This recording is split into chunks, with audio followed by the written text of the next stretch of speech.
ሰላም ጤና ይስጥልን እንደምን ቆይታችኋል የተከበራችሁ ተከታታዮቻችን ገበያ ሚዲያን በመከታተል ላይ ትገኛላችሁ።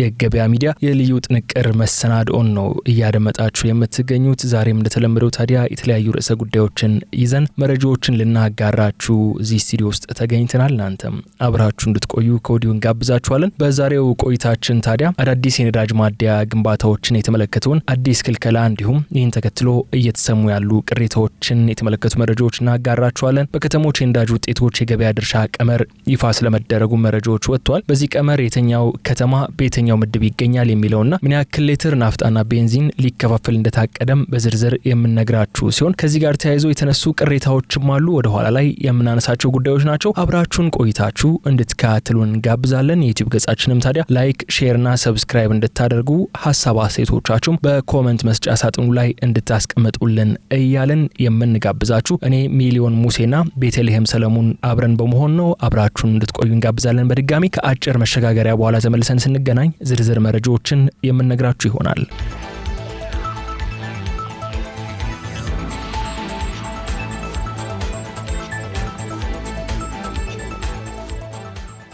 ተመልሰን ተገናኝተናል። የተከበራችሁ ተከታታዮቻችን ገበያ ሚዲያ ነው በመከታተል ላይ የምትገኙት። በድጋሚ የዩቲዩብ ገጻችንን ላይክ፣ ሼርና ሰብስክራይብ ያደርጋችሁ አብራችሁ እንድትቆዩ እንጋብዛለን። ቀደም ሲል መግቢያዬ ላይ እንደገለጽኩላችሁ አዳዲስ ነዳጅ ማደያዎች ግንባታ የተመለከተ አዲስ ክልከላ ተሰምቷል። ይህንንም ታዲያ ቅሬታዎች እያስነሳ እንደሆነ ተሰምተዋል። በከተሞች የነዳጅ ውጤቶች የገበያ ድርሻ ቀመርም ይፋ ተደርጓል። ይህ የገበያ ድርሻ ቀመር ለምንድን ነው ይፋ የተደረገው? ምን ጥቅሞችን ይዞ ይመጣል? በዛ ዙሪያ እየተነሱ ያሉት ቅሬታዎችስ ምንድናቸው? የሚሉትን አበይት ጉዳዮች ነው ዛሬ በዋናነት የምናነሳቸው። ከመንግስት በተሰጠ አቅጣጫ መሰረት የአዳዲስ ነዳጅ ማደያዎች ግንባታ ላልተወሰነ ጊዜ መከልከሉን የነዳጅና ኢነርጂ ባለስልጣን የነዳጅ ውጤቶች የገበያ ድርሻ ቀመር ክለሳ ጥናትና የነዳጅ ውጤቶች የስርጭት ቀመር የአሰራር ስርዓት መመሪያን የነዳጅ አቅራቢዎች ኩባንያዎች በተገኙበት ጥቅምት 15 ቀን 2017 ዓ.ም ውይይት በተደረገበት መድረክ ላይ አስታውቋል። በዚህም እንግዲህ በመድረኩ ላይ ጉዳዩን ያስረዱት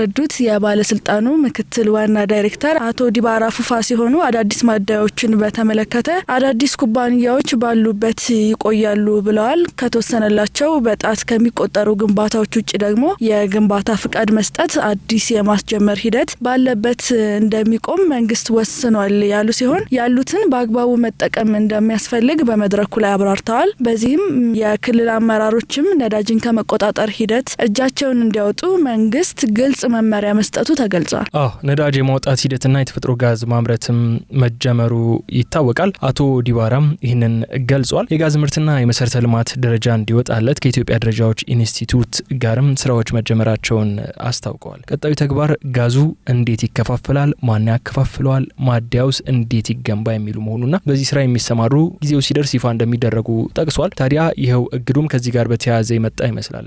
ቀደም ሲል በሌሎች ፕሮግራሞቻችንም እንደዳሰስ ነው ከሆነ የተፈጥሮ ጋዝ ማምረት ተጀምሯል ኢትዮጵያ ውስጥ። በቀጣይ ዓመታትም ከፍተኛ አቅም ያለው የተፈጥሮ ጋዝ ማምረቻዎችን ለመገንባት እንቅስቃሴዎች ተጀምሯል። ወደ ሀገር ውስጥ የሚገቡ የተለያዩ ተሽከርካሪዎችም እግድ እንደተጣለባቸውና በጋዝና በኤሌክትሪክ የሚሰሩ ተሽከርካሪዎች ቅድሚያ እየተሰጣቸው እንደሆነ በተደጋጋሚ ስንሰማው የነበረ ጉዳይ ነው። ከዚህ ጋር በተያያዘም ታዲያ ይመስላል ይሄው እግድም የመጣው። በቅርቡ ነዳጅ የሚጠቀሙ ማንኛውም ትልልቅ መኪኖች ወይም ደግሞ ትራኮች ወደ ኢትዮጵያ ማስገባት የተከለከለ መሆኑ ጠቅላይ ሚኒስትር ዶክተር አብይ አህመድ በሶማሌ ክልል በአመት 111 ሚሊዮን ሊትር ማምረት የሚችለውን የኦጋዴን ፈሳሽ የተፈጥሮ ጋዝ ፕሮጀክት የመጀመሪያ ዙር በመረቁበት ወቅት መግለጻቸው የሚታወስ ጉዳይ ነው። በዚህም ታዲያ ትናንሽ መኪኖች ከኤሌክትሪክ መኪና ውጪ ማስገባት ታግዶ የቆየ ጉዳይ ነው። አሁን ደግሞ ነዳጅ የሚጠቀም ማንኛውም ትራክ ወይም ትላልቅ መኪና ወደ ኢትዮጵያ ማስገባት መከልከሉን ጠቅላይ ሚኒስትሩ በይፋ አስታውቀዋል ማለት ነው። በአንጻሩ ማንኛውም የግል ባለሀብት ደግሞ ጋዝ የሚጠቀሙ ትራኮችን የሚያስገባ ከሆነ ከቀረጥ ነጻ ጨምሮ አስተማማኝ ድጋፍ የሚደረግለት ሲሆን እንደ ሀገር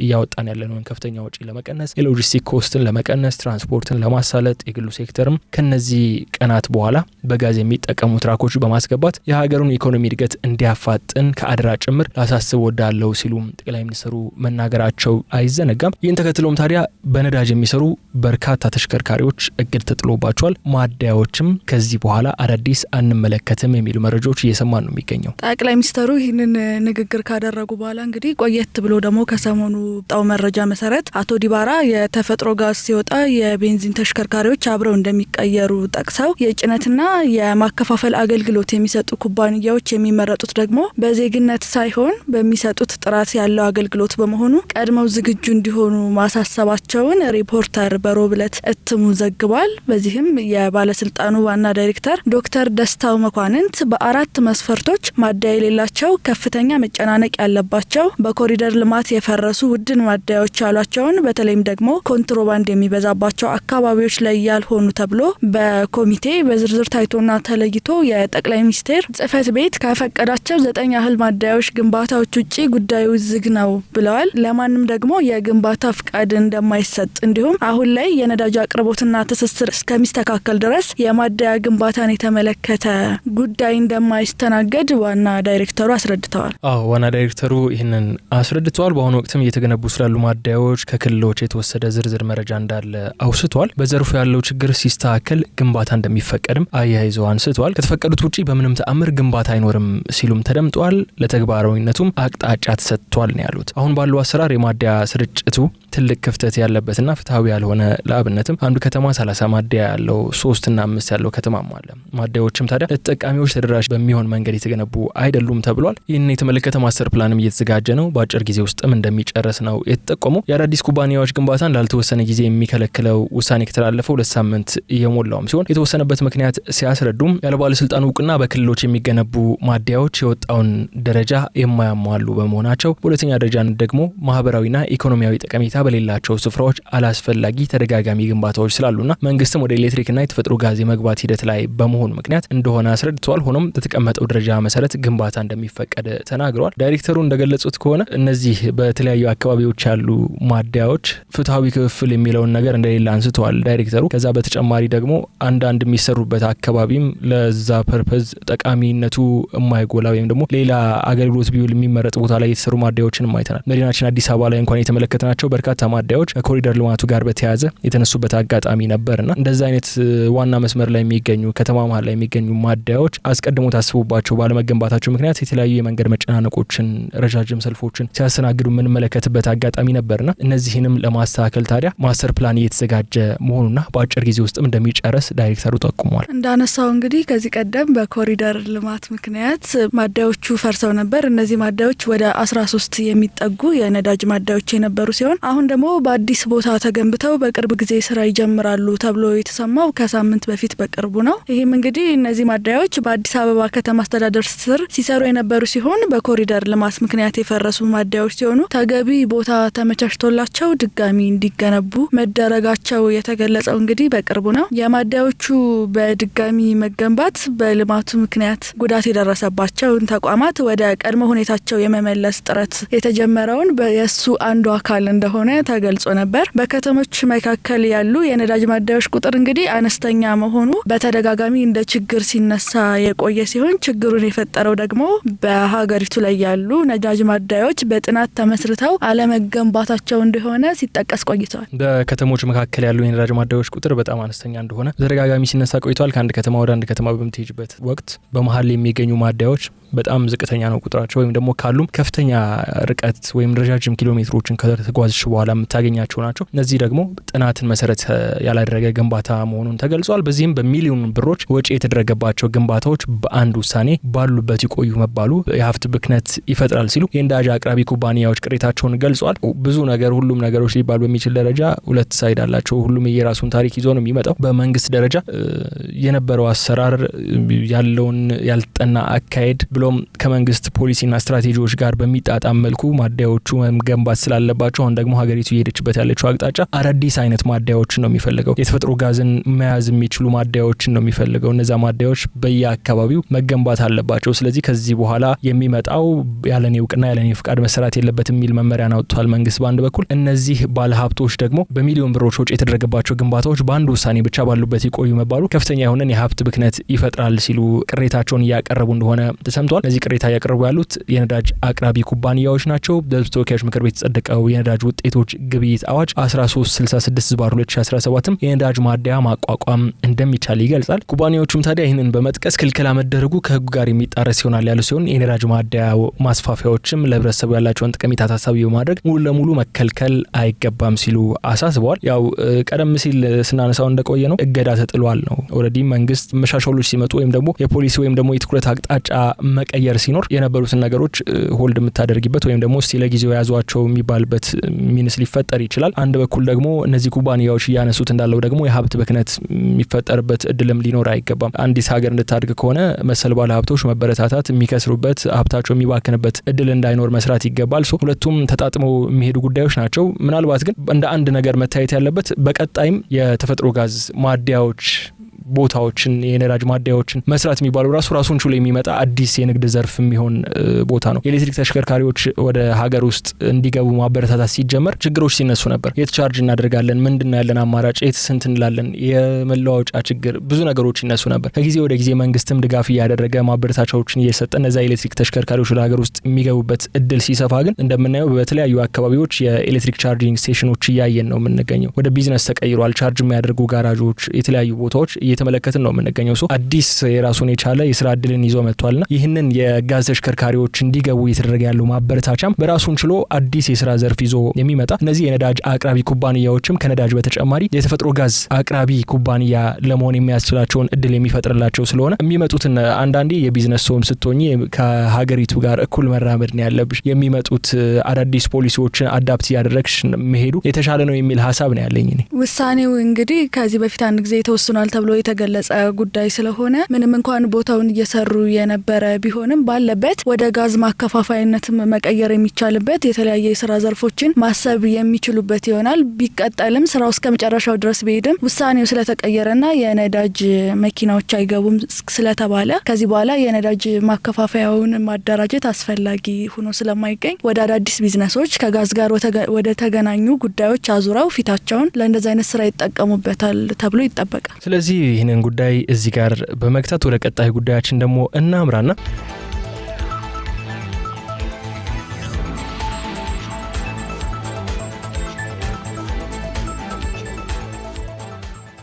በከተሞች የነዳጅ ውጤቶች የገበያ ድርሻ ቀመር ይፋ መደረጉን የሚመለከተውን ጉዳይ ነው የምናነሳው። እዚህ ላይ ደግሞ ቀመሩ እንዴት ነው የሚሰራው፣ የገበያ ድርሻው ምንድን ነው የሚሉትን መረጃዎች እናነሳለን። በነዳጅ ዘርፍ ላይ እንግዲህ ከሚስተዋሉ ተግዳሮቶች ወይንም ችግሮች መካከል ከጅቡቲ ወደብ ነዳጅ የማከማቸት ውስንነት፣ ከተርሚናል ዲፖዎች ወደ ተሽከርካሪ የመጫን ፍጥነት አቅም ማነስ እንዲሁም ደግሞ የትራንስፖርትና ሎጂስቲክስ ውስንነት ሲጠቀሱ ቆይተዋል። ሌላው ደግሞ እንግዲህ በሁሉም አካባቢዎች የተረጋጋ የነዳጅ አቅርቦት ስርጭትና የከተሞችን የገበያ እንቅስቃሴ መሰረት ያደረገ የገበያ ድርሻ ወይንም የነዳጅ ውጤቶች የክፍል ቀመር አለመኖርም በተለያየ ጊዜ ሲነሳ የቆየ ችግር ነው። የነዳጅ አቅራቢን ድርጅቶች ደግሞ የጭነት አስተዳደር ስርዓት ግልጽነትና የፍትሃዊነት ችግር እንዳለበትም ሲጠቀስ ቆይቷል። የነዳጅ ትዕዛዝ ከቀረበ በኋላም ተቋማት በእኩል መንገድ የሚስተናገዱበት አሰራር አለመኖር እንዲሁም ደግሞ የቀጥታ ተጠቃሚና ለኮንትሮባንድ ተጋላጭ የሆኑ አካባቢዎች መኖራቸው ሲጠቀሱ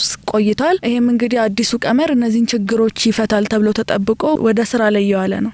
በዚህም የነዳጅ ተደራሽነት ችግር ከባለድርሻዎች ማለትም ከኩባንያዎች፣ ከማደያዎች፣ ከክልል ከተሞች ብዙ ጊዜ እንደሚጠበቅ ሁሉም ከተሞችና ማደያዎች በመጫን ልካቸው ነዳጅ እንዲያገኙ ማስቻል፣ የተረጋጋ የነዳጅ አቅርቦት እንዲኖር ማድረግ፣ ግልጽና ምቹ የገበያ ተደራሽነት ስርዓት በመዘርጋትም ህገወጥነትን መከላከል፣ በተደጋጋሚ ከህብረተሰቡ ለሚነሱ ጥያቄዎችም ምላሽን መስጠት፣ የከተሞችን ፍላጎትና አጠቃቀም መሰረት ያደረገም ፍትሃዊ የነዳጅ ስርዓት እንዲኖር ማድረግ፣ የተለያዩ የአገሪቱ አካባቢዎችም ማህበራዊና ኢኮኖሚያዊ እንቅስቃሴዎች፣ የህዝብ ብዛትና ሌሎች ቁልፍ ጉዳዮችን መሰረት ያደረገ መመሪያ መውጣቱም ነው የተገለጸው። የህዝብ ብዛት፣ የትራንስፖርትና የኮሪደር ልማት፣ ከፍተኛ የትራንስፖርት ፍሰት፣ የንግድና የቱሪዝም ኮንፈረንስ፣ የኢንዱስትሪ ማዕከላት፣ የፖለቲካና የህዝብ አገልግሎት ማዕከላት፣ የግብርናና የማዕድን ልማት እንቅስቃሴ የሚገኝባቸውና ነዳጅ ለሌላቸው ወረዳዎችም በትስስር የሚቀዱ ከተሞች ተብሎም በ7 ምድቦች ተደልድለዋል።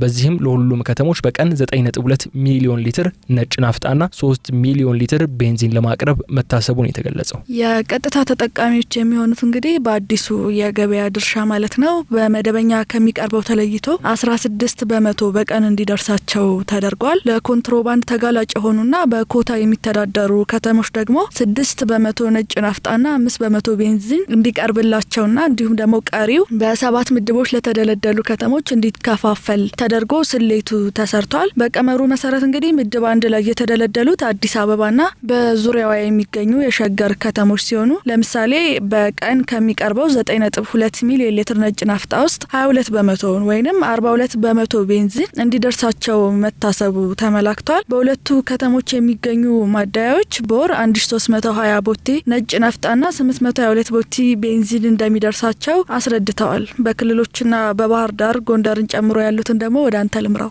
ከክልል ከተሞች ባህር ዳርና ጎንደርን ጨምሮ ሌሎች በምድቡ ላይ የተደለደሉ 9 ከተሞች 13.8 በመቶ ነጭ ናፍጣና 15 በመቶ ደግሞ ቤንዚን የሚከፋፈሉ ሲሆን ይህም አንድ ከተማ በወር 90 ቦቴ ናፍጣና 49 ቦቴ ቤንዚን ይደርሰዋል ተብሏል። በዚህ ስሌት በየምድቡ የሚቀጥል ሲሆን እንደ ደብረ ብርሃን፣ አርባ ምንጭ፣ ሆሳዕና፣ ሰርዶ የመሳሰሉ ከተሞችም የሚገኙበት ምድብ 4 በቀን 910800 ሊትር ነዳጅ እንደሚደርሳቸው በባለስልጣኑ የነዳጅና ኢነርጂ የገበያ ጥናትና የታሪፍ መሪ ስራ አስፈጻሚ ተወካይ የሆኑት አቶ ሞላ ካሳውን መጠቆማቸው ተዘግቧል። በተጨማሪም በአዲሱ የገበያ ድርሻ መሰረት በአንድ ምድብ በተደለደሉ ሁሉም ከተሞች የሚገኙ ማደያዎች ከሚቀርበው ነዳጅ እኩል ድርሻ ተጠቃሚ የሚሆኑበት አሰራር እንደሚፈጠርም ተናግሯል። በምድብ 4 የተደለደሉ ከተሞችም በቀን 910800 ሊትር ነዳጅ እንደሚደርሳቸው፣ በዚህ ምድብ የሚገኙ እያንዳንዳቸው ከተሞችም 39600 ሊትር እኩል ነዳጅ እንደሚደርሳቸውና ማደያዎችም ይህንን ፍትሐዊ በሆነ መንገድ እንደሚያከፋፍሉ ነው የተገለጸው ማለት ነው። ከዚህ የገበያ ድርሻ ክለሳ የሚጠበቁ ውጤቶች ደግሞ ተብለው የተዘረዘሩት ከክለሳው በኋላ ተጠቃሚነትን ያመጣሉ ተብለው የታሰቡባቸው ጉዳዮች ደግሞ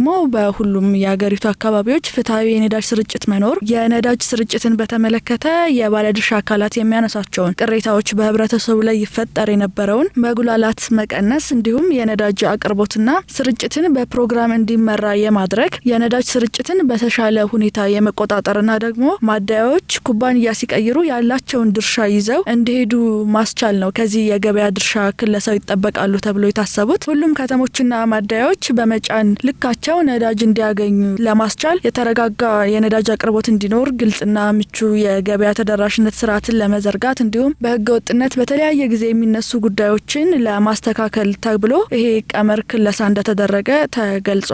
ኩባንያዎች እንግዲህ ፕሮግራም አውጥተው የነዳጅ ግዢ እንዲፈጽሙ እንደሚደረግ የጠቀሱት አቶ ሞላ በጅቡቲ ላይ የሚፈጠር ወረፋንም ያስቀራል ተብሎ እንደሚታሰብ ገልጸዋል። ከሰሞኑ በወጣ አንድ መረጃ ላይ ከጅቡቲ ወደብ ወደ ኢትዮጵያ የነዳጅ ምርት ለማስገባት በቀን ከ4000 በላይ ተሽከርካሪዎች ለአንድ ወር ወረፋ እንደሚጠብቁ ተገልጾ ነበረ። ይህም በጣም ከፍተኛ ቁጥርና በርካታ ጊዜ ጥያቄዎች እንዲሁም ቅሬታዎች ከአሽከርካሪዎችም ሲደርስበት የቆየ ጉዳይ ነው። ይህ የጅቡቲ ወደብ የቆይታ ጊዜ በተደጋጋሚ ሲነሳና ቅሬታ ሲቀርብበት የነበረ ጉዳይ ነው። ድርጅቶች፣ አሽከርካሪዎች ላልተፈለጉ ወጪዎችን እየዳረገ ነው ሲባልለትም የቆየ ነው ይሄ ጉዳይ። ታዲያ በዚሁም ታዲያ በአሰራር ስርዓቱ አዲስ አበባና ዙሪያዋ ያሉ ገላን፣ ለገጣፎ፣ ሱሉልታ፣ ቡራዮና ሰበታ ከተሞች በምድብ 1 የሚገኙ ሲሆን በየክልሉ ያሉ ትልቅ ከተሞች ማለትም ባህር ዳር፣ ድሬዳዋ፣ ሐዋሳ፣ መቀሌ፣ ጎንደር፣ አዳማ፣ ሰመራ፣ ሎጊያ፣ ዲቼቶና አይሻ በምድብ 2 ተካተዋል። ቢሾፍቱ፣ ጅማ፣ ሻሸመኔ፣ ደሴ፣ ሞጆ፣ ኮምቦልቻ፣ ሀራ፣ ወላይታ ሶዶ፣ ደወሌ፣ አዋሽ 7ና ጋምቤላ ከተሞች ደግሞ በምድብ 3 ተደልድለዋል። ደብረ ብርሃን፣ አርባ ምንጭ፣ ሆሳዕና፣ ሰርዶ፣ ባሌ ሮቤ፣ ነቀምቴ፣ ሚዛን አማን፣ አሰላ፣ ወሊሶ፣ አሶሳ፣ ሚሌ፣ ወልዲያ፣ አምቦ፣ ደብረ ማርቆስ፣ ደብረ ታቦር፣ ቡታጅራ፣ ጋላፊ፣ ወልቂጤ፣ መተሐራ፣ ወራቤ፣ ቦንጋ፣ ወረታና ኢንጂባራ ደግሞ ምድብ 4 ላይ የሚገኙ ከተሞች ናቸው። በምድብ 5፣ 6 እና 7 የተደለደሉ ከተሞች ደግሞ በአራቱ ምድቦች ውስጥ ያልተካተቱና የነዳጅ ማደያ ያለባቸው የዞንና ወረዳ ከተሞች መሆናቸው ተገልጿል። በጥናትና መመሪያው ላይም ታዲያ የተለያዩ ኩባንያዎች ጥያቄዎችን አቅርበዋል። የተለያዩ ጥያቄዎች ተነስተዋል። ከተነሱት ጥያቄዎችን ስትመለከቻቸው ነበር። የተነሱትን ጥያቄዎች ከማንሳታችን በፊት ከላይ እንግዲህ ምድብ ብለን ስንት ሚሊዮን ሊትር እንደሚቀርብ ስንናገር ቆይተናል። የነዛ ምድቦች የዘረዘርናቸው ምድቦች ዝርዝር ከተሞች ናቸው ማለት ነው። አሁን ከታች የጠቀስናቸው ከተሞች ወደ ተነሱት ጥያቄዎች ስንሄድ ደግሞ የክልል ዋና ዋና ከተሞችና በምድብ 2 ሲደለደሉ እንደ አሶሳ፣ ጋምቤላ፣ ወላይታ ሶዶ ያሉ ከተሞች ሳይካተቱ መቅረታቸው የአዲስ አበባ ጅቡቲ ትራንስፖርት መስመር ተገቢውን ትኩረት እንዳልተሰጠው የሚያሳይ ነው በማለት የምድብ አወቃቀሩ ላይ ስጋት አለ የሚል ጥያቄ በተለያዩ አካላት ተነስተው ነበር። ሌላው ደግሞ የቀረበው ጥናት የነዳጅ ውጤቶችን አቅርቦት እንጂ ፍላጎትን መሰረት ያደረገ አይደለም ተብሏል። ሁለቱም ተመጣጥነው ሳይሄዱ የቀረበው ድርሻ ትልቅ ችግር የሚፈጥር በመሆኑ የሀገሪቱን አጠቃላይ ፍላጎት ምን ያህል ሊታወቅ ይገባል የሚል እንዲሁም የከተሞች ምድብ ድልድል ሲደረግ ደግሞ እነዚህ የጸጥታ ችግር ባለባቸው አካባቢዎች በሚገኙ ከተሞች ላይ ያለውን ተጽዕኖ ግምት ውስጥ ገብቷል ወይ የሚል ጥያቄ ተነስቷል። ለዚህም በአብነት ያክል የተጠቀሰው በወልዲያ ወደ ባህር ዳርና ጎንደር ይደረግ የነበረው ጉዞ ሲሆን በአሁኑ ጊዜ አስገዳጅ ምክንያት እየተፈጠረ በአዲስ አበባ በኩል እየተደረገ መሆኑን በመጥቀስ በገበያ ድርሻው ላይ የሚኖረው ተጽዕኖ ታይቷል ወይ የሚል ጥያቄ ቀርቧል። ከዚህ በተጨማሪም ወደ ትግራይ ክልል የሚሄደው ነዳጅ እጥረት እንዳለበትና 5 ማደያዎች እንዳሏቸው አንድ ማደያም በ3 ወራት ውስጥ አንድ ቦቴ ብቻ ነዳጅ እንደሚያገኝ ይህም በገበያ ድርሻ ላይ ተጽዕኖ ስለሚኖረው በትኩረት እንዲታይና ቢያንስ እያንዳንዱ ኩባንያ በወር አንድ ጊዜ ቦቴ ማግኘት ቢችል ተብሎ ተጠይቋል። ምላሽ የሰጡት የባለስልጣኑ ምክትል ዋና ዳይሬክተር አቶ ዲባራ ፉፋ ሲሆኑ አሰራሩ ተግባራዊ የሚደረገው እየጨመረ የመጣውን ህገ ወጥነት ለመከላከልና አገሪቱ ለዘርፉ የምታወጣውን ሀብት በአግባቡ ጥቅም ላይ ለመዋል ነው ብለዋል። 4.3 ቢሊዮን ዶላር ለነዳጅ እንደሚወጣና ከገቢና ወጪ ንግድ የሚገኘው የውጭ ምንዛሬ ያለ አግባብ ጥቅም ላይ መዋል የለበትም ነው ሲሉም አስረድቷል። ነዳጅ ከፍተኛ ቁጥጥር ሊደረግበት የሚገባ አላቂ ሀብት ነው፣ በመሆኑም በአግባቡ መጠቀም ይገባልም ተብሏል። የጸጥታ ችግር ያለባቸው አካባቢዎችም ድርሻቸው በመደበኛ ሁኔታ ስሌት መሰረት መደልደሉን የተናገሩት ዋና ዳይሬክተሩ ስርጭት ላይ ግን ጥይት ማቀበል እንዳይሆን ጥንቃቄ እንደሚደረግ ጠቁመዋል። ከዚህ በተጨማሪም ባለስልጣኑ እያደረገው ባለው ክትትል መሰረት አብዛኞቹ ተሽከርካሪዎች በአይሻ በኩል እየሄዱ መሆናቸውንና ህገወጥ ድርጊቶች የሚፈጸምባቸው መስመሮች ሁኔታም ታይቶ ከግምት ውስጥም ገብቶ ምድቡ መውጣቱን ተናግረዋል። ይሄ ቀመር ከወጣ በኋላ እንግዲህ በነዳጅ ላይ የሚስተዋሉ ችግሮች ተፈተው የተሻለ ደግሞ አቅርቦት የሚገኝበት ይሆናል ተብሎ ይጠበቃል። እሳቸውን በምላሻቸው ሰፋ አድርገው ያብራሩት ለመፍትሄ አቅጣጫነት ተብሎ የመጣ ውሳኔ እንደሆነ ነው። ያቀረቡትንም ቅሬታዎች ከላይ ያነሳናቸው እንዳሉ ሆነው እነሱ ላይም የተሻለ ትኩረት ተደርጎ ለመስራት ቀመሩ እንደወጣ ተናግረዋል ማለት ነው። በኢትዮጵያ 60 ያህል ኩባንያዎች በነዳጅ ማከፋፈል ስራ ላይ እንደሚገኙም ተጠቅሷል። ይህ አዲስ አሰራር ታዲያ ኩባንያዎችን ሳይሆን ነዳጅ ለህብረተሰቡ ፍትሃዊ በሆነ መንገድ ተደራሽ የሚሆንበትን አግባብ በመፍጠር በዘርፉ ያለውን ተግዳሮት ይቀርፋል ተብሎ እንደሚታሰብ ነው የተነገረው። እንደምናውቀው የነዳጅ ጉዳይ በጣም አስቸጋሪ ነው። ከተሞች ላይ ለተሽከርካሪ ለጀነሬተሮች ልንጠቀመው እንችላለን። ከከተሞች ራቅ ያል ስትሄጂ ደግሞ ገበሬው ከክረምት ውጪ ምርትን ለማምረት ከፈለገ ነዳጅን ያስፈልገዋል። ለተለያዩ አገልግሎቶች የሚውለው ነዳጅ በተለያዩ አካባቢዎች ከፍተኛ እጥረት የሚያጋጥምበት አለ። በብዛት ደግሞ እንደምናውቀው ሰው ሰራሽ የሆነ እጥረት ነው የሚያጋጥመው። በአብዛኛው ጊዜ የነዳጅ አቅርቦት እጥረት የለም። መንግስት በተደጋጋሚ ይፋ ያደረጋቸው መረጃዎች ነበሩ። በየጫካው ተደብቀው የሚገኙ የነዳጅ ጫኝ ተሽከርካሪዎች እንደነበሩ የምናስታውሰው ነው። ይህንን በተለያየ መንገድ ወደ ሀገሪቱ ከፍተኛ የሆነ የውጭ ምንዛሬ ተከፍሎበት የሚገባው ነዳጅ ገብቶ ህብረተሰቡ ፍትሃዊ በሆነ መንገድ ሊጠቀምበት ይገባል የሚለውን ለማምጣት ወይም ደግሞ ይህንን ተግዳሮት ይቀርፋል ተብሎ የታሰበለት አሰራር ነው እየተገበረ ያለው። አዲሱ የገበያ ድርሻ የነዳጅ መቆራረጥን ያስቀራል ተብሏል። ከዚህ ባሻገር ግን ኩባንያን ከኩባንያ የማበላለጥ እሳቤ እንደሌለውና በተያዘው ሳምንትም ተግባራዊነቱ እንደሚጀምር ተገልጿል። ይህም ታዲያ ምናልባትም ተስፋ ሰጪ አይነት ነገር ይመስላል። በመዲናችን በየአካባቢው የምናያቸው የነዳጅ ጠፋ ሰልፎችን የሚያስቀር ለምን ከተባለ በቃ ኦልሬዲ ስፔሲፊክ የሆነ በዚህ ወር የተኛው ማደያ ስንት ሊትር ነዳጅ፣ የተኛው አካባቢ ስንት ነዳጅ የሚሉ ነገሮች በግልጽ ይታወቃሉ። የክልል ከተሞች አሉ ነዳጅ ከመጣ አንድ ወር ሆነን የሚሉ ስሞታዎች መስማት የምናቆምበት ነው። ለምን ከተባለ በቃ ኦልሬዲ ዝርዝሩ ወጥቷል። አዲስ አሰራር ይፋ ተደርጓል። ኮታ ተሰጥቷቸዋል። ቀመር ወጥቷል። ስለዚህ በዛ ቀመር መሰረት በአንድ ወር አንዱ ክልል አንዱ ከተማ ምን ያክል ነዳጅ ያገኛል የሚለውን ነገር ግልጽ ይሆናል። ያንን ነዳጅ በፍትሃዊነት መከፋፈሉ የሚቀጥለው ስቴፕ ወይም ደግሞ የሚቀጥለው ስራ ይሆናል ለማለት እንችላለን። እንዳልከው ነው እንግዲህ ከአዲስ አበባ ውጪ ባሉት በክልል ከተሞችም በዋና በዞን ዋና ከተማዎችም ጭምር ችግሮች በነዳጅ ሲስተዋሉ ቆይቷል። ከነዳጅ እጥረትም ሳይሆን በጀሪካን እየደበቁ የመሸጥና የበኋላ ዋጋ አስወድዶ የማውጣት አይነት ድርጊቶች በተደጋጋሚ ሲነሳ፣ አሁን ግን ለከተሞች በግልጽነት በምድባቸው መሰረት ምድባቸው የተከናወነው እንደየከተማው አቅም ስለሆነ በምድባቸው መሰረት የሚቀርብላቸው ስለሚታወቅ ፍትሃዊ ክፍፍል እንዲሆን ያደርጋል ተብሎ ይጠበቃል። እንግዲህ የተከበራችሁ ተከታታዮቻችን እስካሁን አብራችሁን ስለቆያችሁ እጅግ አድርገን እናመሰግናለን። በዛሬው ዕለት ከነዳጅ ጋር በተያያዙ ማደያዎች አዳዲስ አይገነቡም ስለመባሉ እንዲሁም አዲስ ይፋ ስለተደረገው የድርሻ ቀመር የተመለከቱ መረጃዎችን ስናጋራችሁ ነበር። እኔ ሚሊዮን ሙሴና ቤተልሔም ሰለሞን ነን አብረናችሁ ቆይታ ያደረግነው። ፕሮግራሙ ደግሞ የገበያ ሚዲያ ልዩ ጥንቅር ነበር። የገበያ ሚዲያን ዩቲዩብ ቻናል ላይክ፣ ሼር እና ሰብስክራይብ እያደረጋችሁ ሐሳብ አስተያየታችሁም ታዲያ በኮሜንት መስጫ ሳጥኑ ላይ እያስቀመጣችሁ አብራችሁን ስለቆያችሁ እጅግ አድርገን እናመሰግናለን። በቀጣይ በሌሎች ጉዳዮች እስክንገናኝ ድረስ መልካሙን ሁሉ ለእናንተ ተመኘን። ሰላም።